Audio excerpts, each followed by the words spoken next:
Welcome to Postcards to the Universe with Melisa Caprio.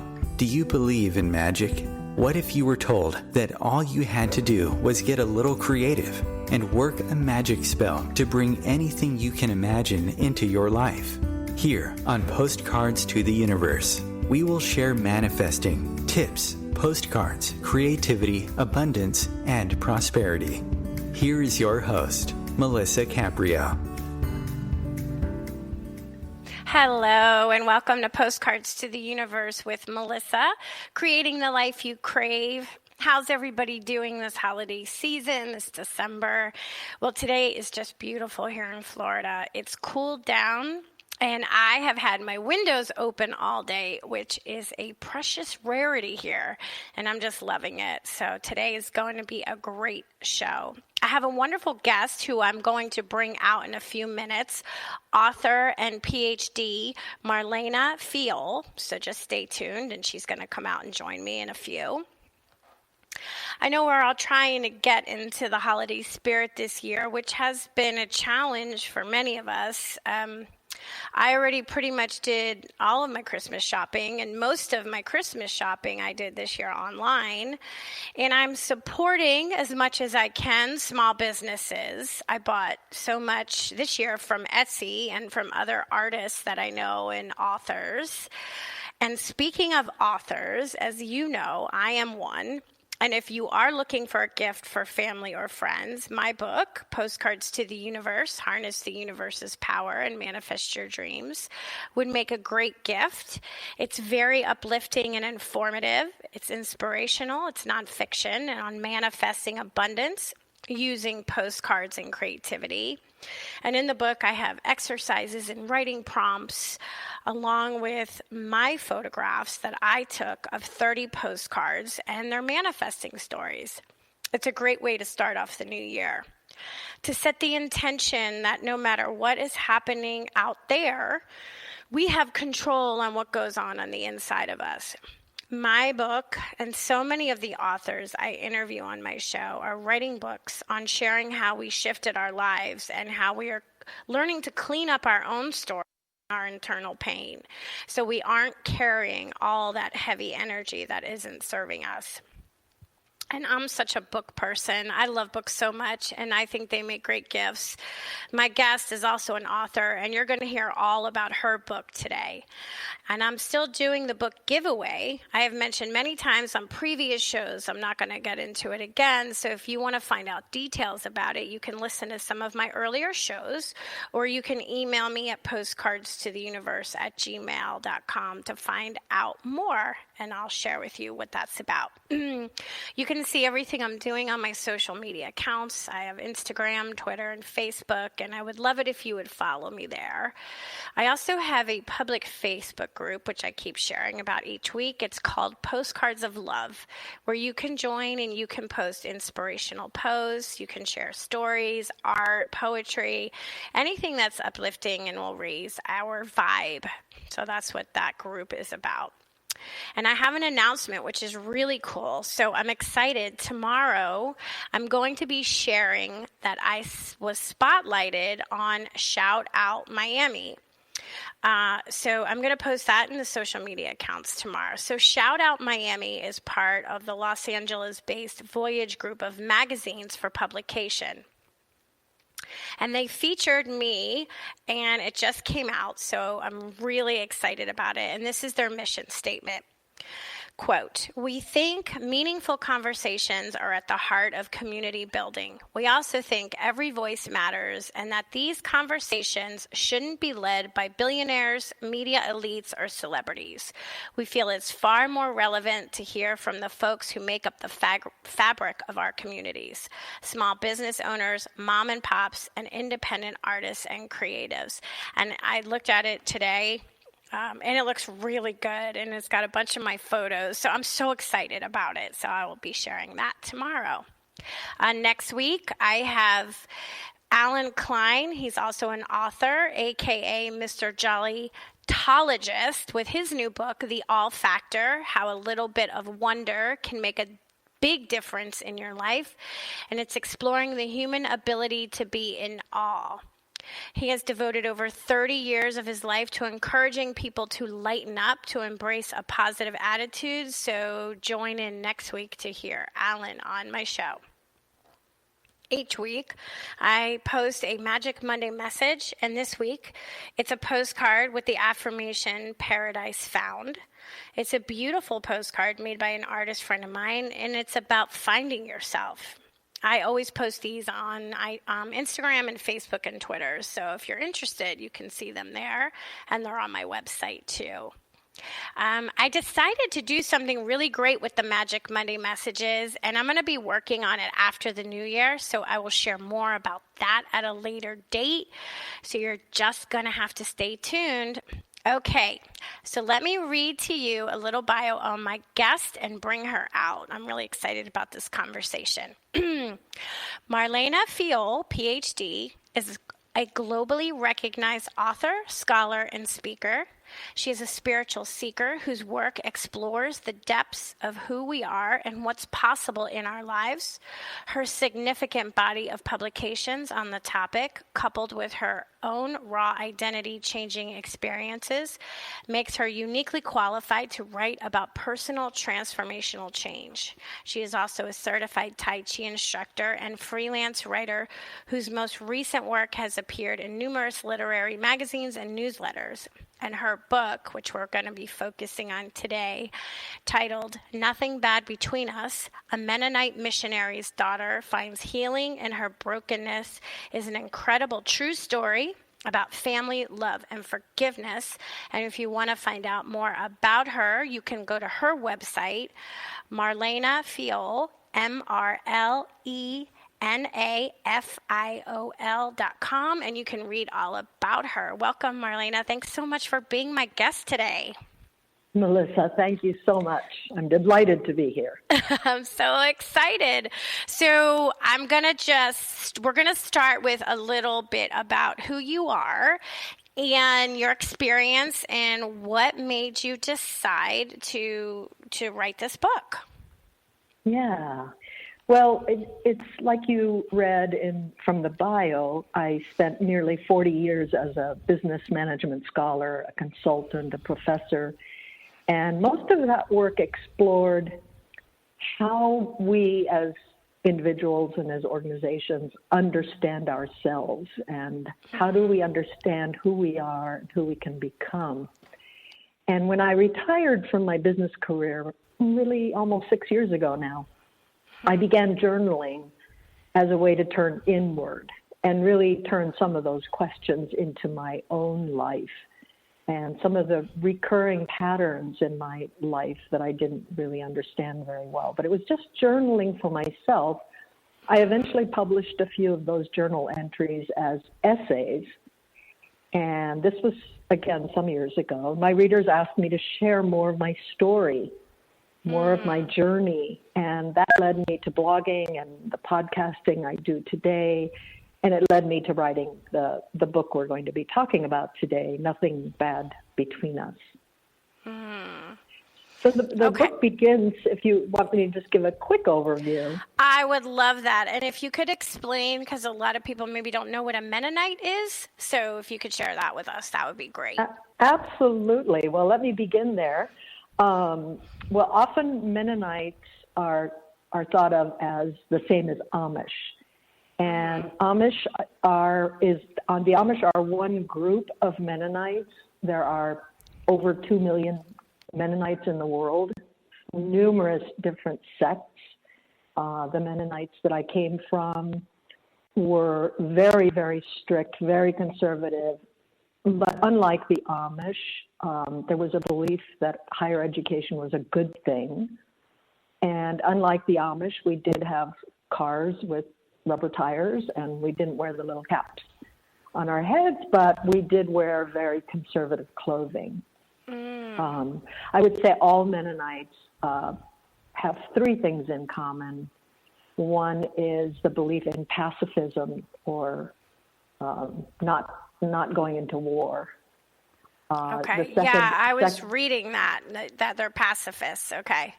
Yeah, and the second is a separation of church and state, and the third is adult baptism rather than infant baptism. So those are the three things that all Mennonites believe in, but beyond that, there are just so many different types of Mennonites.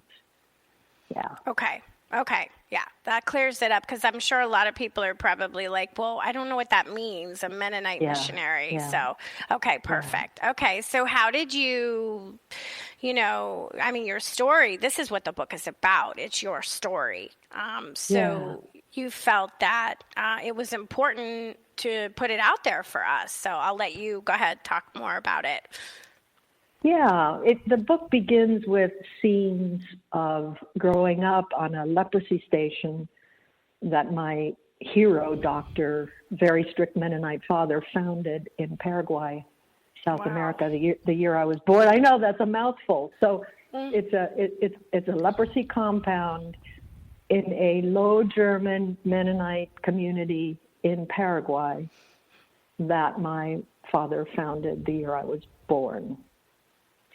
And I've never met anybody that worked with people with leprosy before. You read about it and you heard about it, but you're the first person who I've ever met who's actually had some real experience with it. So that's unbelievable. Okay, go ahead. Sorry to interrupt, but I was just thinking that.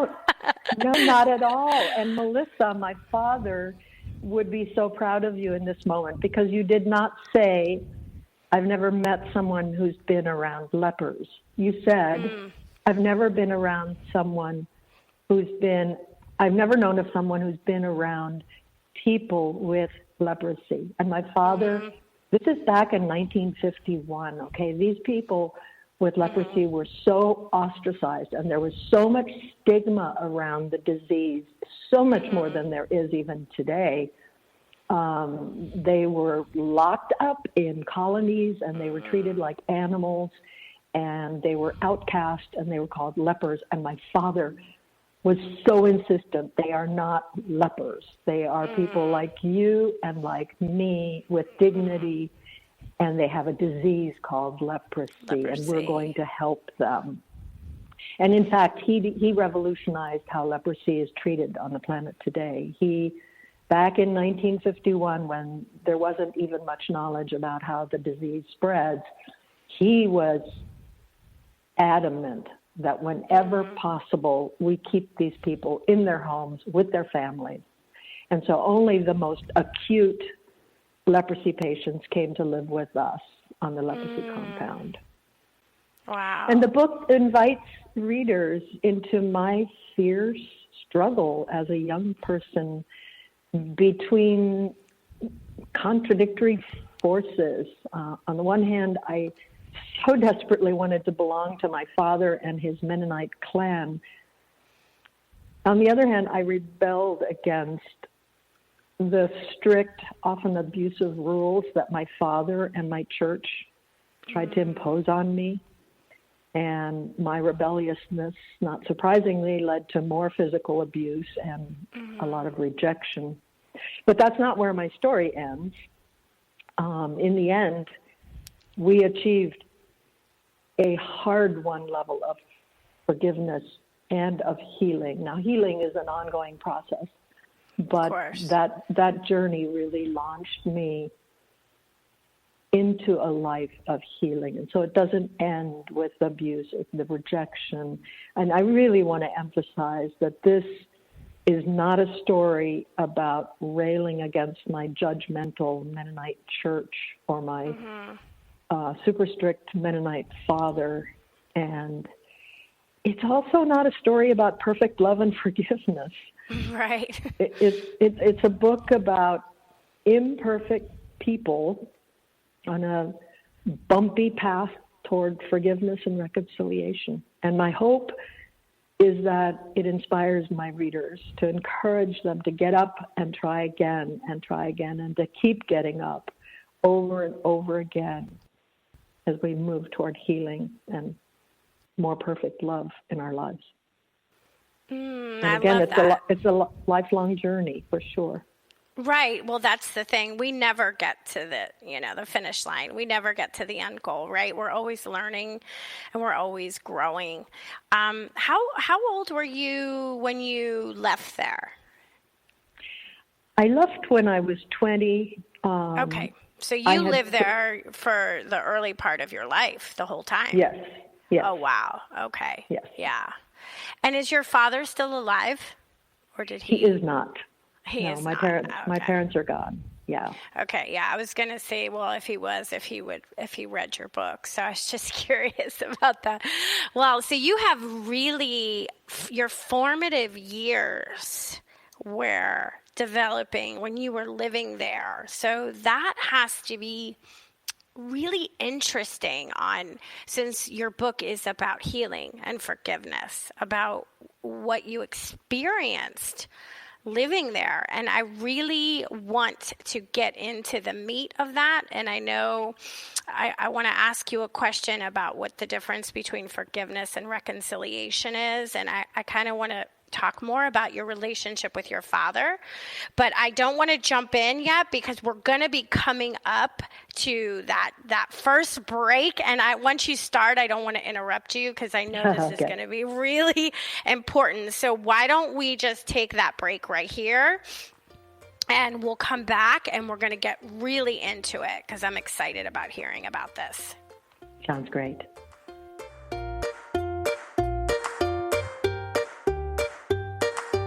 Conscious media for conscious minds. OMTimes. Host your show on IOM-FM, the radio network of OMTimes Media, one of the more recognized brand names in the conscious community, and is backed by the extensive marketing reach of OMTimes. Hosting a show on IOM-FM immediately connects you with our extensive dedicated community. My name is Victor Furman. Some call me The Voice. I've always been fascinated with human nature, spirituality, science, and the crossroads at which they meet. Join me Wednesdays at 8 p.m. Eastern on OMTimes Radio, and we'll explore these topics and so much more on Destination Unlimited.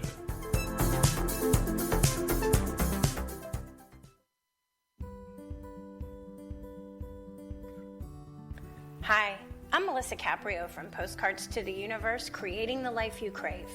Do you believe in magic?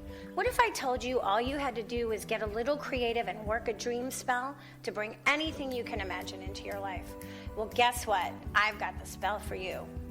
Postcards to the Universe, a global movement for manifestation, is a casting magical tool for you to use whenever you want. How does living in passion sound to you? Join me in my movement where you get to create in the magical playground. Let's think outside the box and do some playful conjuring. By casting out our desires with a manifesting postcard, we explore our hearts and allow the alchemy of our dreams to appear. And don't forget to tune in each week here on OMTimes Radio with my show, Postcards to the Universe, creating the life you crave at 4 p.m. Eastern Time.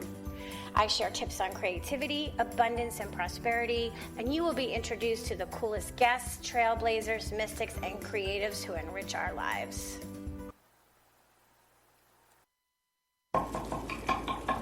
These are the sounds of a dinner that almost didn't happen. A dinner now served, thanks to people like you. Due to COVID-19, 17 million more Americans may face hunger. Feeding America is helping our neighbors in need. And if you're able, you can too. Donations are being accepted at feedingamerica.org/coronavirus. Brought to you by the Ad Council and Feeding America, 200 food banks strong.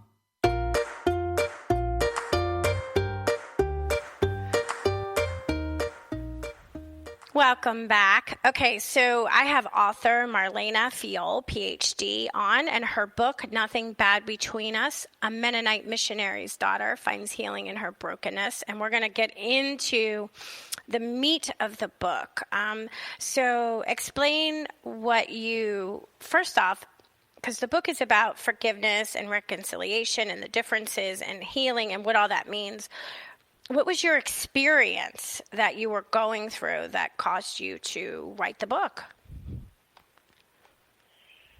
Well, I wrote the book long after the actual journey that I describe in the book. Sure.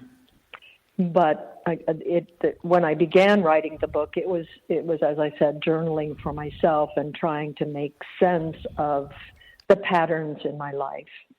But as I was going through the process, it's interesting. In my experience, forgiveness was the single most important part of the healing process that happened between my father and me, my Mennonite church and me.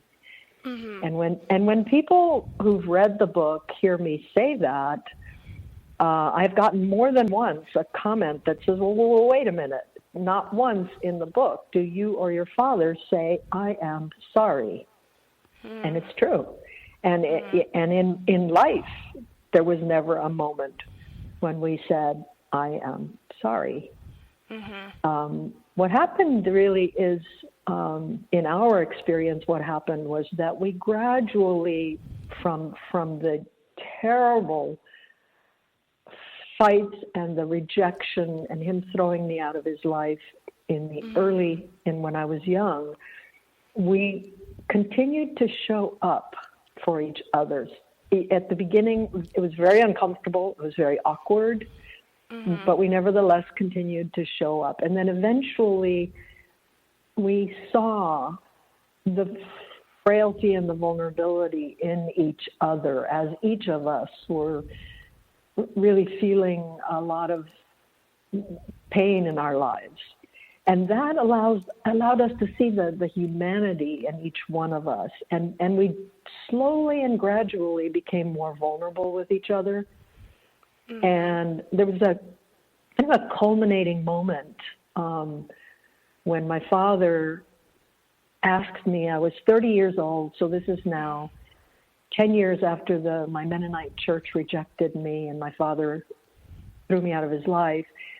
And I'm 30, and they were going to have their 45th wedding anniversary. And my father asked me to be the MC for this program. Mm-hmm. Mm-hmm. And I'm not going to reveal what happened, but I will say, because I'm going to let people read about it, but I will say that it was so frightening for me to stand in front of a group of Mennonites. I hadn't been around Mennonites or Mennonite church for all that time. And it took every ounce of courage I had to get up there. And what I learned was, and this is why I believe it was a real turning point, a culminating moment, was that being vulnerable in front of these people was my power. It was not my weakness. It was my power. And shortly after the program, I remember we were back at my parents' house, and I'm sitting on the sofa next to my father, and there's all kinds of commotion going on, and we're just sitting quietly next to each other, and I looked at him and said in our native Low German, I said, "Du es nicht zwischen." And what that means is there's nothing bad between us. And that then became what we said to each other at every goodbye for the last 20 years of his life. And that's where that title came from, Nothing Bad Between Us. Between us. Yeah. So what was the struggle? How did that struggle with your father and your church help you to better understand who you are and to forgive? I love the question about how did that help me understand better who I am, given my interest. It's a good question. Yeah. It's well, there are basically two ways that we understand who we are. One is our personal identity. So what makes me unique? I grew up in Paraguay. I speak 5 languages. I was a professor and consultant. I'm a mother. I'm a grandmother, et cetera, et cetera. But maybe even more important to our understanding of who we are is what's called a social identity. And that's my understanding of who I am in relation to others around me. Mm-hmm. I spent my youth rebelling against my tribe, my father, my church, the tribe. And so I craved to belong, but I also hated everything about them. And that's so why they cast you out, right? That's absolutely. why you were cast out. Okay. Absolutely. And my sense of self was so badly fractured. It was based on fear and shame. The journey that I describe in the book is a really gradual recognition that we're all flawed. I am, my Mennonite church was, my father was, we're all in need of healing. And letting go of shame and forgiving myself and those around me is freeing. It's freeing, like a ball and chain being taken off of one's neck and shoulders. It's, I often like to say that fear and shame can never be the basis for our truest selves. Right. That I agree truest with that. selves, they're always going to be grounded in as authentic as we can be and as vulnerable as we can be for compassion for self and others. And I can't say enough times that it's a journey toward as opposed to ever achieving it. But as we look to become our truest selves, fear and shame are what we need to look at and put to rest and let go of. And let go of. And with forgiveness, I know just from personal experience, you don't forgive all at once. You forgive in little bits at a time, right? And that's so. And I know that you talk about forgiveness and so you didn't speak with your father for a long time, right? And then you started the process of forgiveness, and then you reconciled your relationship with him. So I know, why don't you share a little bit for people who are listening, like what is the difference? Because not everybody can reconcile with some people, that their family or some situations that have happened, but that doesn't mean we can't forgive for our own selves. So I'll let you share what you mean by that. Yeah. Well, at one sort of the simplest level, forgiveness is my choice. And I liked very much, Melissa, the way you said, it's not all at once. It's, I think every day I have the choice to forgive. And that choice is mine alone. Whereas reconciliation requires both parties to reach out. If I put out my hand and the other party's hand isn't there, we're not going to reconcile. So at the simplest level, forgiveness is something that I choose to do, and reconciliation is something that requires both parties to be involved in. But ironically, in my experience, forgiveness, even though it's the very, very, very personal work that I need to do myself, it requires that I boldly face what I believe was done to me, to face the hurt and face the pain and feel it and be witness to it, especially if it's pain from childhood. That inner child will never trust me if I'm not a witness to what happened. And so I think that forgiveness is really very hard work. And if we do it too glibly and too easily, and we skip over really facing the hurt and the pain, that we end up with some kind of fake forgiveness that isn't forgiveness at all. Yeah, fake forgiveness. That's interesting. I like that. Yeah. Fake forgiveness. We say we're forgiving, but really we're not. Yeah, it's a process. Forgiveness is a process. And what was your role in your journey of forgiveness and healing? How did you take that on? Yeah, I've been asked who was the broker of your peace. I hear your question a bit like that. And I really have to say that neither my father nor I was the broker of our peace. What we did was to show up and show a little more each time of our own vulnerability, our own authentic self. And the more we opened that up, the more we leaned into each other authentically, the more reconciliation happened. That's really in my experience, that is what happened. It wasn't something we did. We didn't do reconciliation. We showed up with authentic vulnerability, little by little. And when that happened, we stepped into grace, and reconciliation was almost an inevitable outcome. So I truly believe that when parties who have been battling each other can show up vulnerably, and that is a process. It's step by step and gradual, but begin to show up vulnerably, that reconciliation will happen. And ironically, I said that the personal process of forgiveness requires that we boldly face what happened. Ironically, my experience suggests to me that reconciliation does not happen by dredging up. You did this, I did this, you did this, I did this.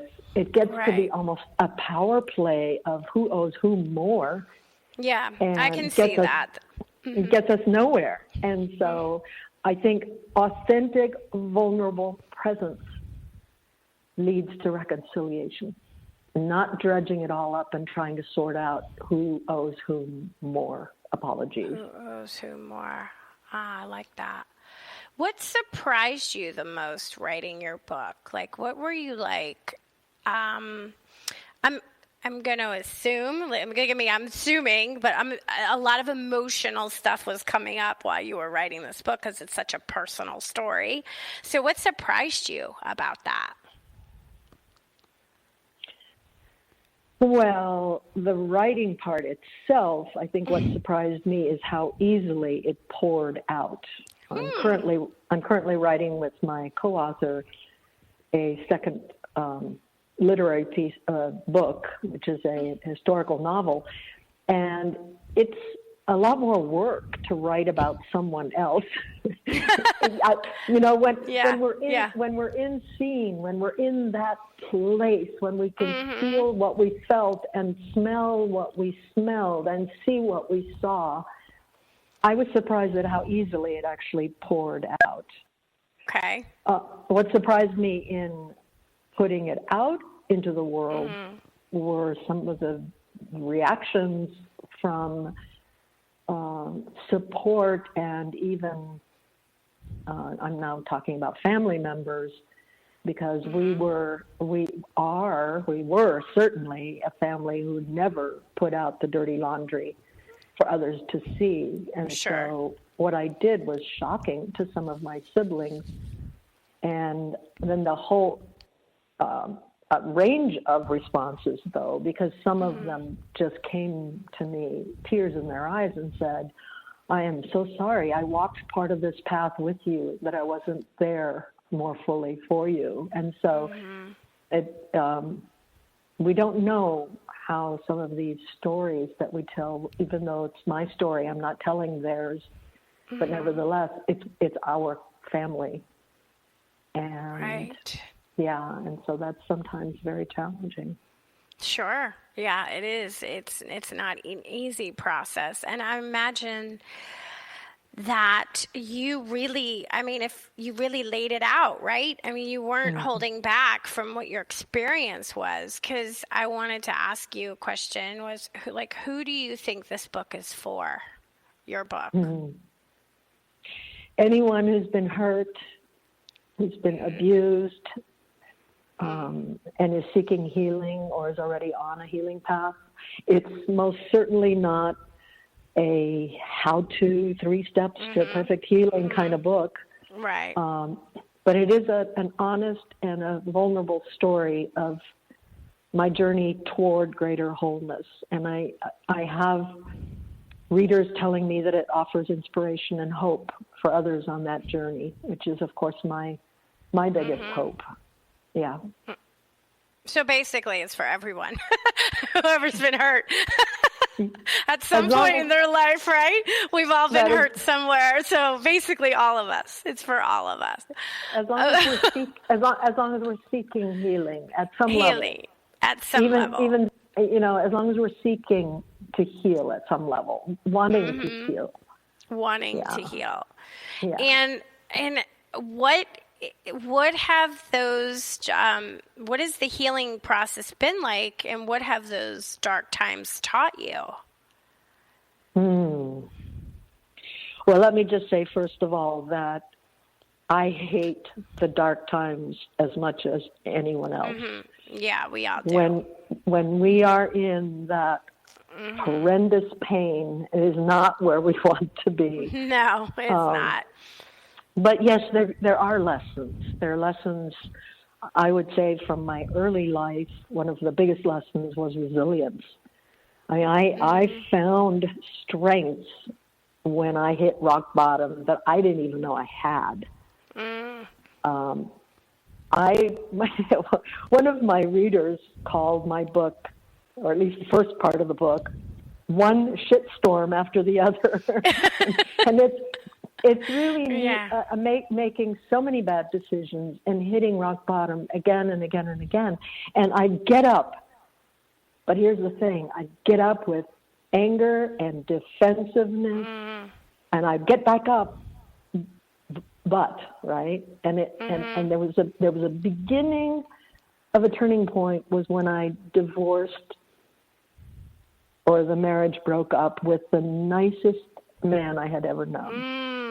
Okay, perfect. Stop right there. No, stop, because we're going to take our break, because I want to talk about some of the fallout that happened in your life from your early experiences before the healing. Yeah. And then I want to hear if you're going to read from your book for us. So we'll be back in 2 minutes. Okay.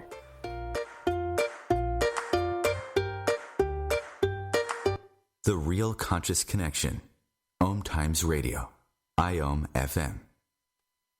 OMTimes Magazine is one of the leading online content providers of positivity, wellness, and personal empowerment. A philanthropic organization, their net proceeds are funneled to support worldwide charity initiatives via Humanity Healing International. Through their commitment to creating community and providing conscious content, they aspire to uplift humanity on a global scale. OMTimes, co-creating a more conscious lifestyle.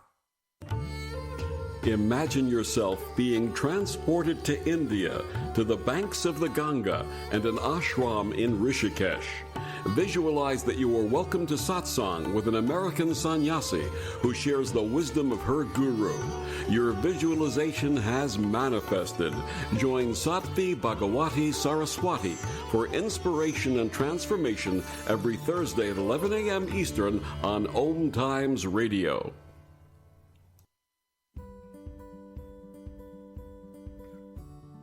Hi, I'm Melisa Caprio from Postcards to the Universe, creating the life you crave. Do you believe in magic? What if I told you all you had to do was get a little creative and work a dream spell to bring anything you can imagine into your life? Well, guess what? I've got the spell for you. Postcards to the Universe, a global movement for manifestation, is a casting magical tool for you to use whenever you want. How does living in passion sound to you? Join me in my movement where you get to create in the magical playground. Let's think outside the box and do some playful conjuring. By casting out our desires with a manifesting postcard, we explore our hearts and allow the alchemy of our dreams to appear. And don't forget to tune in each week here on OMTimes Radio with my show, Postcards to the Universe, creating the life you crave at 4 p.m. Eastern Time. I share tips on creativity, abundance, and prosperity, and you will be introduced to the coolest guests, trailblazers, mystics, and creatives who enrich our lives. Long ago, you wouldn't think of galloping on a horse while doing calligraphy, and you wouldn't have attempted to ride your bike while typing a letter. Yet you think you can safely operate a multi-ton vehicle while texting? Behind the wheel is no place to multitask. If you want to BRB, drive now and text later. Lives depend on it. Visit StopTextStopWrecks.org, a message brought to you by the National Highway Traffic Safety Administration, Project Yellow Light, Noise, and the Ad Council.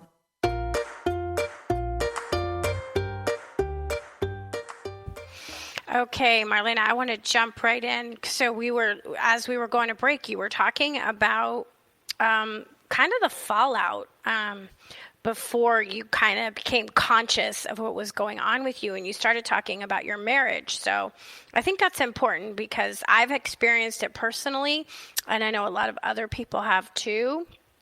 So why don't you share what you mean by that? Yes, absolutely. And again, I just really want to reiterate that I'm not fully conscious even today, but it was a path toward greater consciousness. Yeah. Right. Yeah. So I think the beginning of a turning point for me was the moment when that 10-year marriage broke up. Mm-hmm. He was, and my current husband and soulmate of 30 years agrees with this. He is the nicest man. and when that, and he, in many ways, made me acceptable to my family because he was so lovable and he was so nice, and I had so many difficulties with my family. Mm-hmm. I became acceptable in their eyes. And then not only that, but our breakup, for me, it was the destruction of the only tight-knit family that I felt I had ever known. And I'm sure that a lot of what happened is that I simply felt not deserving of someone that good. But I'm on the floor, I'm 30 years old, and I'm on the floor in a suicidal heap. And that's when I truly broke open. And what I refer to as brokenness, the word in my title, is not all of the hitting rock bottom that I did in those younger years, but really breaking open with no more anger, no more defenses. My heart so broken open that the defenses were gone. And that is that is a pivotal moment in our lives when we're in that place, because we have a choice of going over the edge and doing something really, really stupid, or noticing that our hearts are wide open and we are more deeply and vulnerably connected with others who love us than ever before, when we're in that real and authentic and hurting place. And that's something that I learned, I got a little glimpse of when I was on the floor, and it's something I've learned again and again since then. And so, yeah, it's a terrible place to be, and we don't wish it on anyone. And yet, what a gift not to be knocked down and be angry and defensive, which got me back up. I will agree there was, there's something to be said for that. Of course. But it would lead to more bad decisions and behaviors. And so that just became a cyclical kind of thing. But yeah, that place on the floor that is so broken open that's a gift. That's a gift. We don't get more real or authentic than that. And so that is a gift. I think the real challenge, and for me continues to be a challenge, and for any of us, I think, it's to recognize the gift in the moment when we're feeling so terrible. Yeah, that's tough. To recognize it in the moment is tough. That's usually we're in so much pain, and unfortunately, it seems like we need to be in that much pain for us to make the shifts in our life, right? We don't do it when we're happy. We don't do it when we're happy and everything's joyous. It's when we're so deeply and it's such a deep pain that we're forced, because we can't take the way we feel anymore. We just can't. So we have to make the move. We have to shift. We have to move. We have to find help or go within or wake up or all of the above. All of it. All of the above. Yeah. And how often do we hear, "This too shall pass"?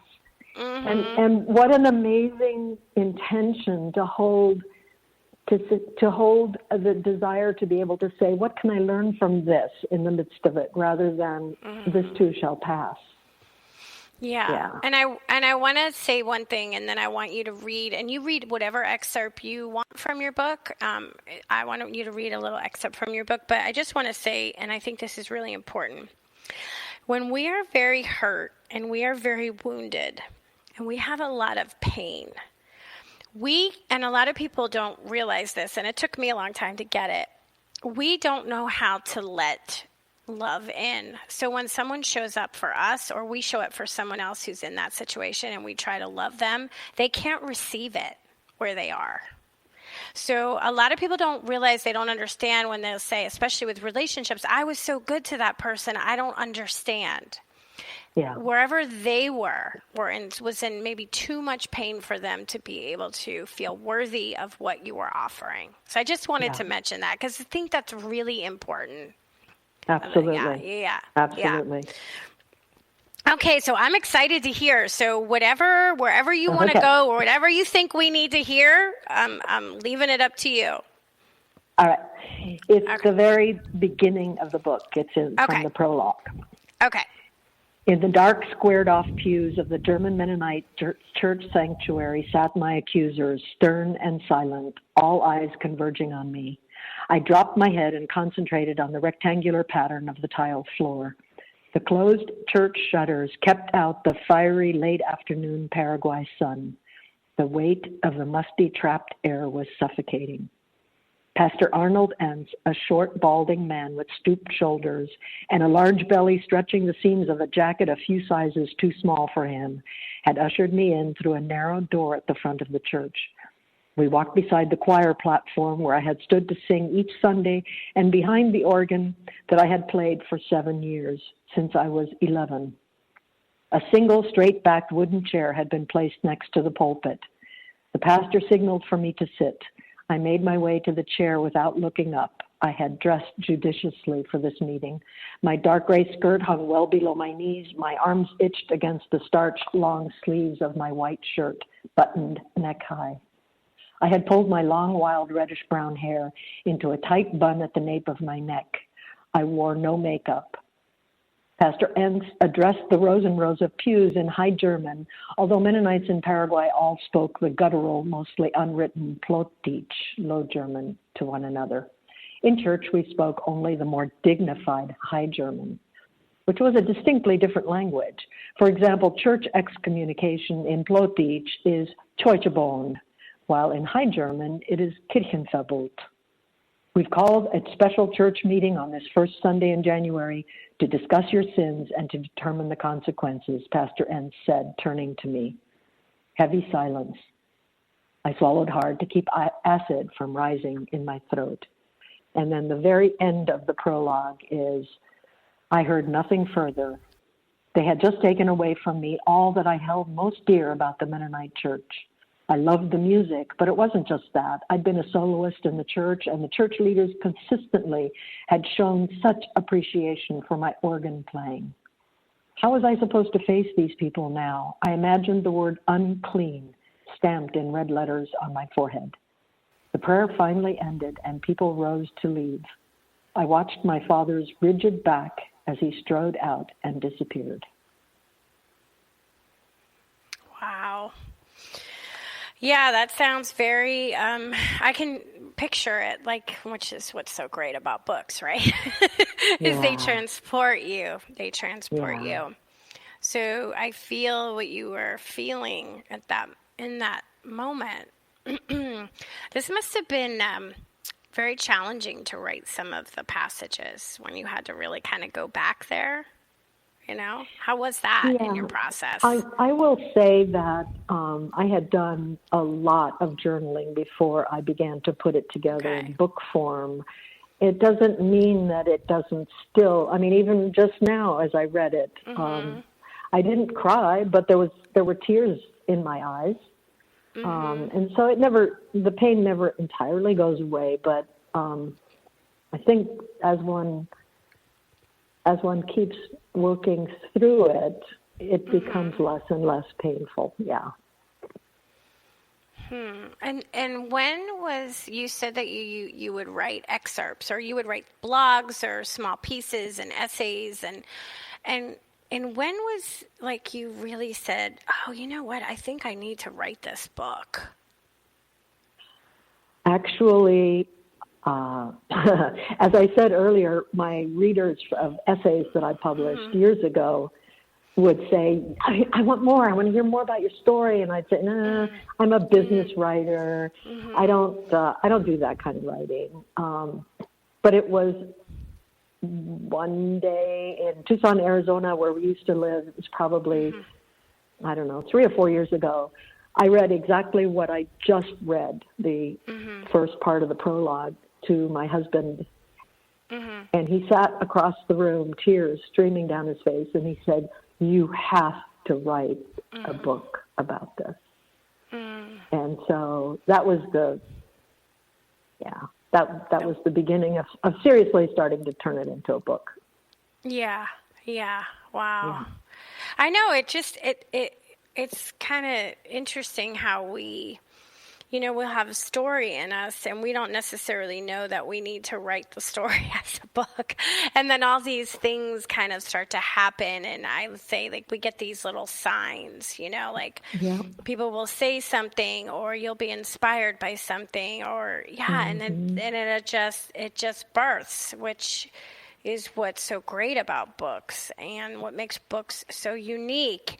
And when you were younger, when you first left, what did you know that you wanted to write? I mean, that must have been a very scary time, being cast out and being like, what do I do now? You were only 20? Yeah. That's young. That's a baby. Yeah, really. Yeah. Well, I was pretty lost. I met my first husband very soon after that, and he was a safe haven for me. Sure. And we had 2 lovely children, and the book kind of goes through experiences. But I was very lost when I first came to this country, and it wasn't just not understanding flush toilets and traffic lights. It was just the whole cultural. I mean, this was 1969, okay, 1969, 1970, and this country was, the drugs and the Vietnam War, and I was a very sheltered Mennonite girl. I didn't know about anything. And so, I was very lost when I first came to the U.S. And did you know that you always wanted to write when you started to? No, that just came to you later. Yeah. Now, share a little bit, because we only have a few minutes left. And you said you're working on a second book? What's this book? If you don't mind. I mean, not it's at okay all. to talk. You mentioned it, so exciting. I figured it's okay to talk about. No, it's actually very exciting. My husband, Ed O'Connor, and I are co-authoring a book about my parents, John and Clara Schmidt, who, in all of their humanness and frailties, did extraordinary things in their lives. And so we are telling their extraordinary story, and we're 2 chapters away from finishing the first draft, and we're very, very excited to get it out into the world. Oh, wow. That is exciting. So this is a true story then also. This is all true. It is a true story with some fictional elements woven in, which is why we're calling it historical novel. Okay. But it is based on a lot of research that we did. There were books written about them. They wrote journals and diaries every day of their lives.